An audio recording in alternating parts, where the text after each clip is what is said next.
Hello नमस्कार, मेरे साथ है चंद्राराम सुतार जिसने आज राजस्थान माध्यमिक शिक्षा द्वारा आयोजित 12वीं बोर्ड कला वर्ग के अंदर परीक्षा परिणाम आज आया है। उसमें 95% बनाकर हमने सभी को गौरवान्वित किया है। चंद्राराम, आपको 12वीं बोर्ड में 95% बनाने पर बहुत बहुत बधाई और शुभकामनाएं। Thank you sir. और आपको कैसा महसूस हो रहा है? आप 95% बने हैं। बहुत अच्छा महसूस है। आपने सरकारी विद्यालय से 11वीं और 12वीं आपने आर्ट्स में हिस्ट्री, पॉलिटिकल और हिंदी लिटरेचर आपके सब्जेक्ट रहे। यस। राजकीय उच्च माध्यमिक विद्यालय बिसानिया से उत्तीर्ण की, वहाँ आपने 95% राजकीय विद्यालय से पढ़ते हुए बने। आपको कैसा लगा? बहुत अच्छा लगा सर। अच्छा, आप इसका श्रेय किसको देना चाहेंगे अपनी सफलता का? इस सफलता का श्रेय मैं मेरे माता पिता, गुरुना और जिसमें ओएसिस विद्यालय को भी देना चाहूँगा, क्योंकि जिसमें मैंने 10th से पूर्व भी अध्ययन किया था और वहाँ से मेरी एक नींव बन गई। उसके बाद नींव पर जितनी भी बड़ी मंजिल खड़ी करो तो हो सकती है। तो इसका श्रेय ओएसिस को भी उतना ही जाता है जितना राजकीय माध्यमिक विद्यालय को जाता है। ठीक है, धन्यवाद। दोनों विद्यालयों की भूमिका बराबर रही। Yes sir. ठीक है। और आपने 95% बनाए आर्ट्स के अंदर, तो Yes. आपने मतलब जैसे आजकल बच्चे गांव के अंदर, जैसे मैं भी पढ़ा रहा हूँ, सन 2013 से पढ़ा रहा हूँ, तो मैं ये Yes. फील कर रहा हूँ कि बच्चे बहुत सेल्फ स्टडी बहुत कम कर रहे हैं। बच्चे आजकल जो डिसिप्लिन भी मेंटेन नहीं करते हैं और बच्चे मोबाइल का बहुत यूज़ करते हैं, सोशल मीडिया, व्हाट्सएप, इंस्टाग्राम, और बच्चे इनका ज़्यादा यूज़ करते हैं और पढ़ाई के ऊपर उनका फोकस कम होता है। इस Yes. बारे में आप क्या कहना चाहेंगे? इस बारे में सर, तो मैं पढ़ाई के साथ साथ सोशल मीडिया का यूज़ तो नहीं करना चाहिए, लेकिन थोड़ा बहुत कर भी सकते हैं। मैं ज़्यादा सोशल मीडिया से नहीं जुड़ा हुआ था और डिसिप्लिन रहना ज़रूरी है। अनुशासित रहेंगे और नियमित अध्ययन करेंगे तो हम मुकाम को हासिल कर सकते हैं। चलो, अच्छी बात है, क्योंकि अनुशासन और जो विद्यार्थी का आचरण होता है वो मैं महसूस करता हूँ कि विद्यार्थी की सफलता में बहुत मायने रखता है। Yes. जैसे मुझे बताएं, यहाँ 10वीं के अंदर आपके साथ पढ़ने वाले कई ऐसे विद्यार्थी थे जो आपके जैसे ही उनका स्तर था। Yes. लेकिन 12वीं में वो पिछड़ गए। जैसे एक बच्चे के 79 है, एक के 77 है, एक के 73 है, और एक बच्चा ऐसा ही था जो आपके बराबर है, उसके 58% है। Yes. तो मैं ये देखता हूँ कहीं कहीं एक बच्चे की सफलता में उसके डिसिप्लिन का, उसके पेरेंट्स का, और जो वो सोशल मीडिया का यूज़ करता है और उसका जो फ्रेंड सर्किल होता है उसका बहुत मायने रहता है। आप Yes. क्या सोचते हैं इस संबंध में? यस सर, फ्रेंड सर्किल का और सोशल मीडिया का बहुत ज़्यादा इफेक्ट होता है। इसका बुरा प्रभाव पड़ सकता है, इसलिए हमको फ्रेंड्स अच्छे रखने चाहिए जिनकी संगति अच्छी हो। ठीक है। और सोशल मीडिया से जितना हो सके उतनी दूरी बना के रखनी चाहिए। अच्छा, तो मतलब जैसे आपने अपनी पढ़ाई जैसे 12वीं तक पढ़ाई कर ली है, तो कहाँ से की है? सफर बताएं आपकी पढ़ाई का। मैंने पहली और दूसरी राजकीय उच्च माध्यमिक राजकीय उच्च प्राथमिक विद्यालय वीरडो का तला से, उसके बाद सन 2013 में जब ओएसिस बढ़ी उसी से मैंने तीसरी कक्षा में प्रवेश लिया और सन 2019 में 10वीं उत्तीर्ण की ओएसिस स्कूल से लगातार 8 साल। ठीक, उसके बाद में आपने राजकीय उच्च माध्यमिक विद्यालय बिसानिया से अध्ययन किया Yes, और sir. यहीं से आपने 95% बनाए यस सर। और 10वीं बोर्ड कोरोना काल में चली गई। Yes sir. चलो ठीक है। तो आपकी आर्थिक स्थिति बहुत ठीक नहीं थी। Yes, sir. आपके पिताजी दिहाड़ी मजदूरी करते हैं, आपकी आर्थिक स्थिति अच्छी नहीं है, तो आपकी आगे की पढ़ाई के बारे में आप क्या सोचते हैं? सर, मैं सोचता हूँ कि यदि प्रतिभा हो और बालक के अंदर कुछ करने की इच्छा हो तो उनको आर्थिक परिस्थितियाँ हरा नहीं सकती है। ठीक है, जैसे हमने आपका CUET के अंदर फॉर्म भी भरा है, मान लो आपका किसी सेंट्रल यूनिवर्सिटी में एडमिशन हो जाता है, यस। क्या वहाँ आपको आगे पढ़ने में उसमें इकोनॉमिकल प्रॉब्लम होगी या नहीं होगी? सर, अब इकोनॉमिकल प्रॉब्लम होगी लेकिन एडजस्ट कर लेंगे। अच्छा, आप अपने स्तर पे एडजस्ट कर लोगे या आप आशा रखते हैं कि समाज के कोई लोग आपकी हेल्प करना चाहे तो आप उनकी हेल्प भी एक्सेप्ट करना चाहोगे? सर, मैं आशा रखता हूँ समाज के लोग यदि हेल्प करेंगे तो मैं उनसे एक्सपेक्ट करूँगा जरूर सर। चलो ठीक है। इससे पहले भी आपको शायद कहीं स्कूल फीस में हेल्प मिली होगी? ज़रूर सर, ओएसिस स्कूल से मुझे लगातार 8 साल हेल्प मिली थी। ओएसिस में मेरी शुल्क 1 साल भी नहीं दी थी। चलो, हमने यही सोच के आपकी फीस कम की, पूरी आपको निःशुल्क पढ़ाया कि Yes, sir. आपके अंदर शुरू से ही पढ़ने में की ललक थी, अनुशासन था, Yes, और sir. आप खुद पढ़ना चाहते थे, मेहनती थे। Yes. हमारे यहाँ से आपके एरिया से आपके जो कई ऐसे भाई थे, Yes, sir. आपके चाचा के लड़के, ताऊ के लड़के, वो भी आपके साथ पढ़ने में इतने इंटेलिजेंट थे लेकिन वो फिर यहाँ से चले गए, आपने यहाँ से रेगुलर पढ़ाई की और हमने आपको आर्थिक स्थिति देखते हुए फीस के अंदर रियायत दी, तो आज आपके 95% बने, तो हमें इस बात की बहुत खुशी है यस सर कि एक बच्चे की आर्थिक स्थिति ठीक नहीं थी, फिर उसने अच्छी मेहनत करके 95% बनाए हैं। Yes. और मैं सोचता हूँ कि भविष्य में आप CUET क्लियर करके किसी सेंट्रल यूनिवर्सिटी में पढ़े यस या आप जैसे BSTC करें, तो भी वहाँ आपको कोई अगर इकोनॉमिक प्रॉब्लम हो तो समाज के जो लोग हैं वो आपकी हेल्प करेंगे यस सर और आपको भी खुद सक्षम बनना होगा इस क्षेत्र में। यस सर, मैं समाज के लोगों से आशा करूंगा और उनको ये बोलूंगा कि जितना हो सके उतनी मेरी सहायता करें। ठीक है, तो आपने जैसे 12वीं के अंदर कितनी पढ़ाई करते थे आप घर पे? मैंने जब से शैक्षणिक सत्र शुरू हुआ जुलाई से, उससे लगातार अर्धवार्षिक एग्जाम तक मैंने 5 घंटे रेगुलर अध्ययन किया। अर्धवार्षिक के बाद मैंने 1 घंटा और भर्ती करके 6 घंटे किए और अंतिम 1-1.5 माह में मैंने 8 घंटे पढ़ाई की। चलो ठीक है, जैसे स्कूल के साथ साथ पढ़ने में थोड़ी समस्या होती है क्योंकि 1 घंटा आने में 1 घंटा जाने में 6-7 घंटे स्कूल को देते हैं, यस सर तो इसमें 7-8 घंटे चले जाते हैं। हमारा एक जो प्रोडक्टिव पीरियड होता है वो 8-9 घंटे का ही होता है, तो उस टाइम आप सेल्फ स्टडी के लिए टाइम कैसे निकालते थे?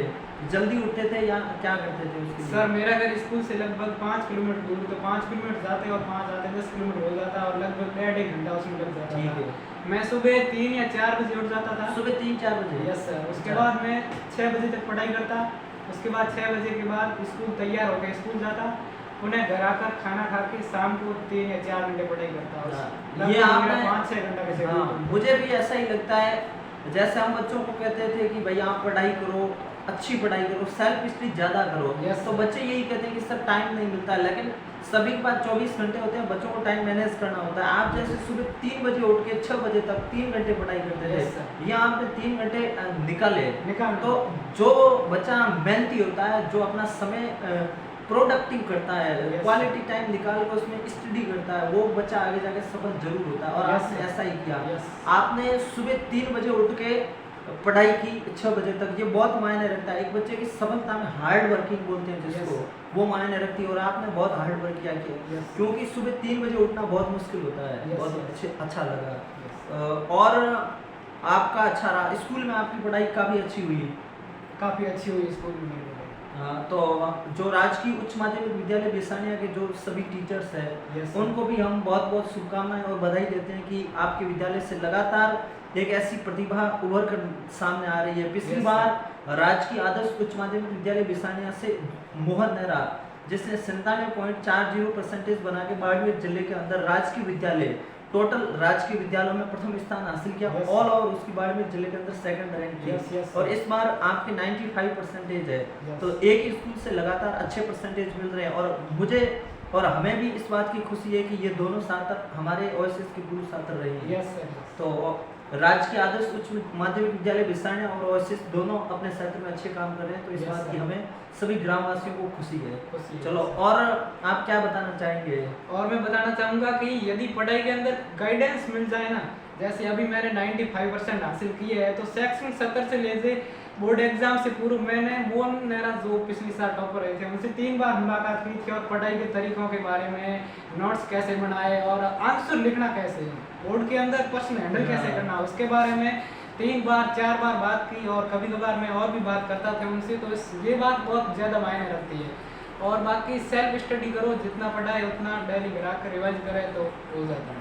बहुत अच्छी बात है, आपको मोहन की भी हेल्प मिली। बहुत ज़्यादा। अच्छा, तो हमारे गांव से अगर एक बच्चा सफल होता है तो उसकी सफलता दूसरे बच्चों के लिए प्रेरणा बनती है, उन सभी को प्रेरित करती है। यस सर, वो प्रेरणा भी बनती है और उनके लिए एक सहायता भी करती है। सहायता उनके लिए एक नया मार्ग दिखाती है।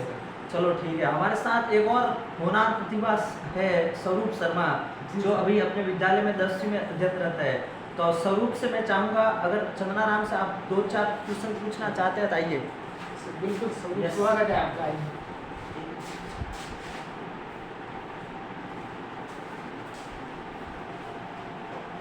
चंद्राराम सर, आपने राजकीय उच्च माध्यमिक विद्यालय में कला वर्ग में 95% बना के स्कूल का नाम रोशन किया है, Yes. तो आपको कैसा महसूस हो रहा है? मेरे को बहुत अच्छा महसूस हो रहा है और मैं खुश भी हूँ, खुश फील कर रहा हूँ। तो आपने ये परसेंट कैसे हासिल की, बताइए।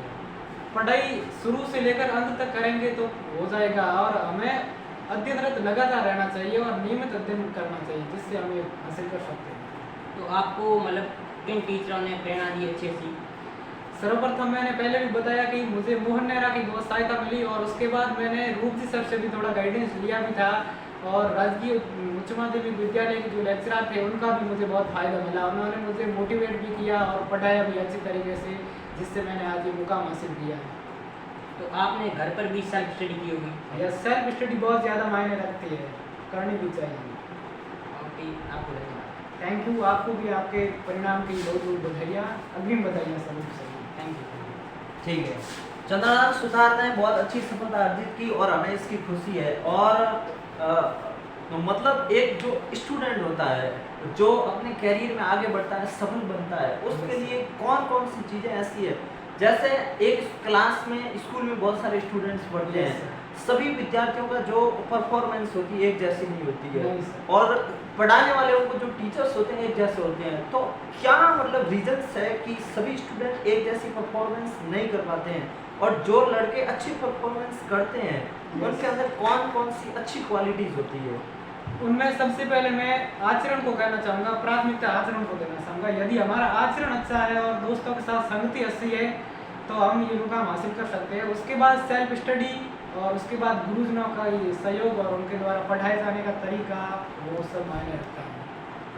आज के जो स्टूडेंट्स हैं उनका एक स्कूल के प्रति, शिक्षा के प्रति और अपने टीचर्स के प्रति कैसा रवैया रहता है? आमतौर पर अधिकतर स्टूडेंट्स उनका रवैया कैसे रहता है? ज़्यादातर स्टूडेंट का रवैया पढ़ाई की तरफ भी रहता है, उनका रवैया अच्छा होता है, लेकिन वो कभी कभार स्टूडेंट होते हैं तो नादानी कर भी जाते हैं, तो वो ठीक है, संगत कर भी सकते हैं। अच्छी बात बताई। जो स्टूडेंट्स होते हैं वो बच्चे होते हैं, तो उनसे कुछ गलतियाँ होना स्वाभाविक है। ठीक है, आपने बहुत अच्छी बात बताई। और जो अपने आगामी जो नए बच्चे उभरते सितारे हैं, जो अभी पढ़ रहे हैं, छोटी क्लासेज में पढ़ रहे हैं, उनके लिए आप क्या उनको संदेश देना चाहोगे? उनको मैं ये संदेश देना चाहूँगा कि आजकल सोशल मीडिया बहुत ज़्यादा फैल रहा है, तो हो सके तो सोशल मीडिया से दूरी बना कर रखें और अपनी नींव को मजबूत बनाना चाहिए। नींव यदि मजबूत होगी तो फिर अपन आगे अटकेंगे नहीं कहीं।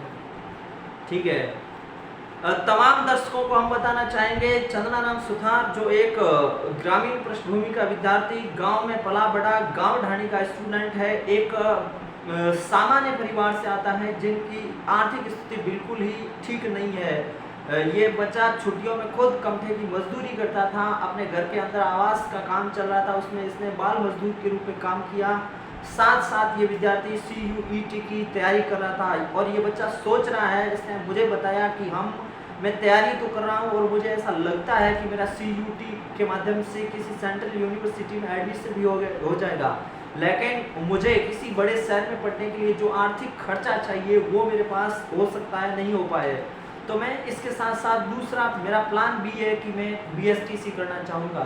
तो हम दोनों ही चीज़ों के लिए आपके उज्जवल भविष्य की कामना करते हैं, और हम जितना हो सका आपका भविष्य में आगे भी हेल्प करने की कोशिश करेंगे।